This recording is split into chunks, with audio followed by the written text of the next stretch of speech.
की बड़ी तादाद सामने आ रही है। पिछले 24 घंटों में झारखंड में कोरोना के 399 नए मामले सामने आए हैं। इसी के साथ ही रियासत में कोरोना मुस्बत की जुमला तादाद 14,070 हो गई है। रियासत में कोरोना के 8,742 एक्टिव मामले हैं। पिछले 24 घंटों में 383 कोरोना मरीज ठीक भी हुए हैं।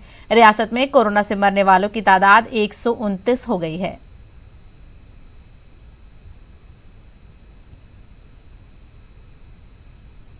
तेलंगाना में कोरोना वायरस की वबा दिन ब दिन बढ़ती ही जा रही है। कल एक ही दिन में तेलंगाना में कोरोना वायरस के 2012 नए मामले दर्ज हुए हैं, जबकि 12 मरीजों की मौत भी हुई है।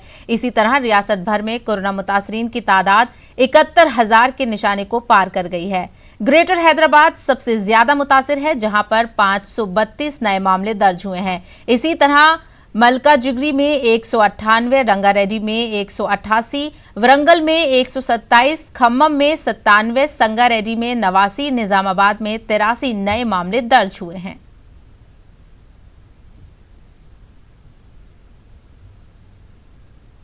तेलंगाना पुलिस दीगर रियासतों के लिए मिसाल